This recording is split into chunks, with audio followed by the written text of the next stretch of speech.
તમે જે ત્યાંની જે મીઠું પકવતી કંપની જે કચ્છમાં છે એની સામે કેટલાક સમયથી આંદોલન કરી રહ્યા છો, ત્યાંના કર્મચારીઓનું જે શોષણ થઈ રહ્યું છે એની સામે તમે અવાજ ઉઠાવી રહ્યા છો, તમને રોકવાના તમામ પ્રયત્નો પણ કરવામાં આવ્યા છે, છતાં પણ તમે આજે આંદોલન કરી રહ્યા છો. તો શું આખો મામલો છે એ જરા વાત કરશો? શું ત્યાં કર્મચારીઓને શું પ્રશ્નો છે એની વાત કરશો? આંચળ કંપની અહીંયા કને છે, જે જખાઉમાં મીઠાનો ઉદ્યોગ કરી રહ્યું છે. ત્યાં આગળ એવું છે કે છેલ્લા ઘણા એવા લોકો છે 10-12 વર્ષ કે 18 વર્ષથી ત્યાં કને લોકો કામ કરે છે, એ પણ કોન્ટ્રાક્ટ બેઝ ઉપર.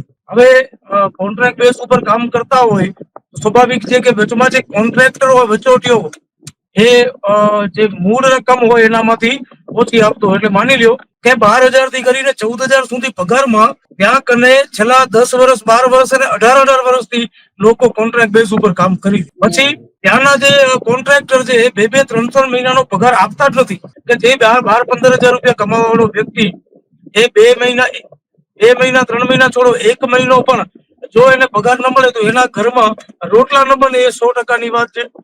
આ મુદ્દાને લઈ અને પહેલી વખત હું એ કંપનીમાં ત્યાં કને મેનેજિંગ ડાયરેક્ટર તરીકે પાંડે કરીને હતા, એમને મુલાકાત કરી અને એમને વાત કરી કે ભાઈ તમે આ લોકોનો પગાર કેમ નથી કરતા? તો લોકોએ વાત કરી કે ભાઈ અમે કોન્ટ્રાક્ટરને આપી દઈએ, જે કોન્ટ્રાક્ટર નથી આપતા.